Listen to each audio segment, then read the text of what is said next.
C'est dans les vieux pots qu'on fait la meilleure soupe. Caterham l'a bien compris et ne changerait pour rien au monde la recette de sa célèbre Seven.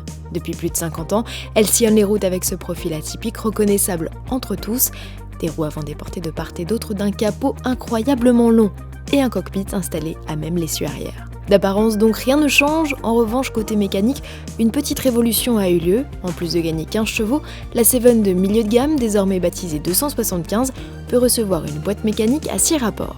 Cette transmission au verrouillage nettement plus ferme et au débattement plus court tombe parfaitement sous la main. De toute façon, à bord d'une Seven, tout est à portée de main. La planche de bord au finish carbone, spécificité de notre finition R, et ses nouveaux compteurs font leur petit effet. Il y a même une prise 12 volts. Les ajustements en revanche laissent toujours à désirer. D'office livret sans pare-brise et portière, c'est l'option indispensable si vous comptez prendre la route, au même titre que la capote en toile, toujours une plaie à monter pour affronter les averses. Sous la pluie justement, la transmission des 135 chevaux au seul roue arrière peut surprendre malgré la présence du différentiel autobloquant et d'une barre anti-roulée arrière. Mais une fois la route asséchée, la conduite d'une Caterham devient véritablement jouissive. Cette nouvelle boîte d'origine Mazda, au rapport raccourci, transcende véritablement le modèle. Le Roadster de seulement 571 kg offre des reprises fulgurantes.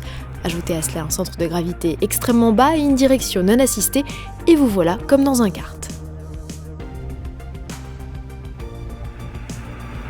La Seven n'en reste pas moins très ferme, particulièrement dans cette configuration R aux amortisseurs pourtant ajustables. Au fil des ans, l'adage phare du fondateur Colin Chapman, « Light is right », a perdu un peu de son sens tant les roadsters peuvent être optionnés. De quoi toutefois draguer une clientèle pas forcément adepte de modèles trop extrêmes. Pas donné de base, les prix s'envolent, comptez près de 45 000 € hors malus écologique pour notre bolide et sa boîte 6. Certains préféreront économiser quelques euros de plus pour s'offrir un Boxster proposé lui des 53 000 €.